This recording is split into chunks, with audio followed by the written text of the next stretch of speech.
Oh my god, Jane Doe is back. Oui, oui, oui, bien, l'accusatrice de Jay-Z n'est pas encore partie, loin de là. Elle dit, je cite, j'ai peur de lui, mais je maintiens mes affirmations. On n'en a pas fini avec ce cas. La femme anonyme qui a accusé Jay-Z dans un procès depuis rejeté, maintient sa version des faits. Et elle dit qu'il l'a intimidée et il l'a terrifiée par divers moyens. On va entrer dans les détails tout de suite, parce que je peux plus attendre. L'inconnue, Jane Doe, qui a poursuivi Jay-Z et Diddy pour l'avoir prétendument, alors qu'elle avait 13 ans, a réitéré ses accusations dans de nouveaux documents juridiques obtenus par TMZ. Et je vous rappelle que pour moi, TMZ est une source fiable. Elle a dit qu'on a tenté de l'intimider pour qu'elle dise que ses accusations étaient fausses. J'espère que vous suivez. Dans les documents toujours obtenus par TMZ, la femme affirme avoir récemment été abordée devant son domicile et encerclée par 2 personnes. Ça vous rappelle pas quelque chose? Qui lui ont dit qu'ils étaient des enquêteurs travaillant pour l'un des avocats de Jay-Z.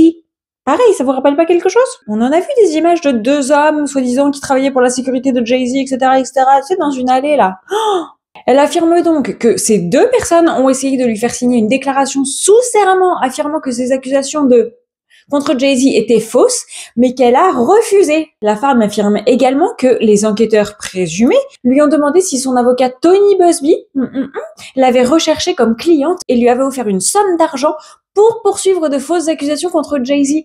Wait! Non, en fait, Tony Buzbee, pour moi, il est intègre. Alors peut-être qu'il s'est trompé dans ce cas, peut-être qu'il aurait pas dû faire de déclaration à la télé, mais il n'empêche que maintenant que je sais ça, je me dis que les déclarations qu'il a faites à la télé en disant qu'il ne présenterait pas un cas s'il n'avait pas été amplement vérifié auparavant, mais je me dis qu'il avait raison, en fait. Toute cette histoire avec le judge Subramanian qui lui dit attention, hein, si jamais effectivement vous avez manqué à votre devoir d'avocat, à savoir de vérifier correctement la plainte, eh bien vous pourriez ne pas recevoir l'immunité absolue et vous pourriez être poursuivi en justice.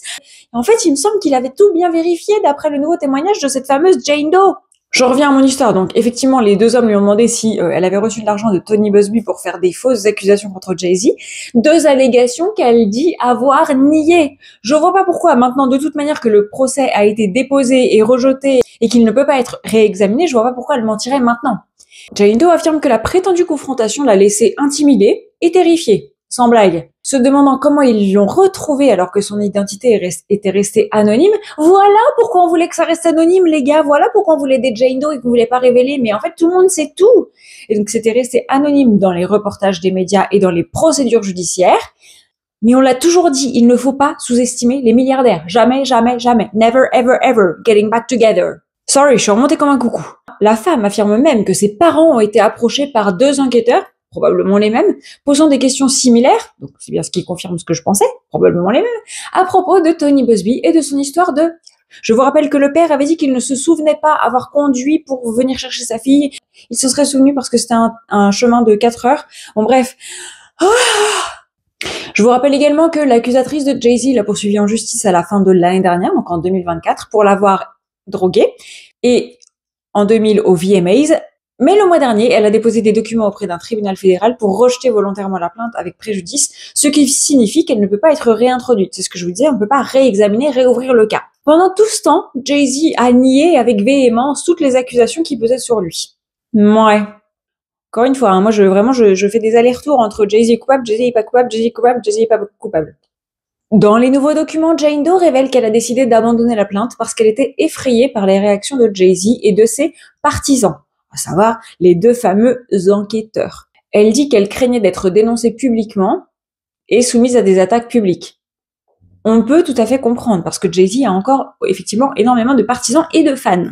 Et alors attention là, accrochez-vous bien. Jay-Z poursuit maintenant Tony Buzbee et la femme, Jane Doe, affirmant qu'elle a admis avoir inventé toute l'histoire de... Et il pense qu'elle a dit à Buzbee que c'était faux avant qu'il ne poursuive ses accusations. Mais elle dit que c'était pas le cas et qu'elle a toujours dit la vérité à Buzbee. Et Buzbee dit que les allégations de Jay-Z sont fausses. Donc franchement, c'est un procès à n'en plus finir, cette histoire entre Tony Buzbee et Jay-Z. Encore une fois, j'ai toujours dit, je trouve ça très étrange que aucune autre victime soit venue témoigner contre Jay-Z, parce qu'en général, dans ces cas-là, effectivement, il y a une flopée de procès qui débarquent. Là, ça n'a pas été le cas. Et l'autre chose qui me conforte un petit peu, c'est que j'ai toujours pensé que Tony Buzbee était quelqu'un d'intègre, était un avocat qui savait ce qu'il faisait et qui justement, vu la notoriété et vu l'ampleur médiatique que prend ce procès ou que prennent ces procès, je me suis toujours dit qu'il allait vérifier, triple checker tout ce que tu veux avec lui d'une part, mais aussi tous ses associés pour être sûr que tout concordait. ces derniers jours, j'étais un petit peu déçue en apprenant que potentiellement il avait raté cette information, qu'il s'était fait berner par cette Jane Doe.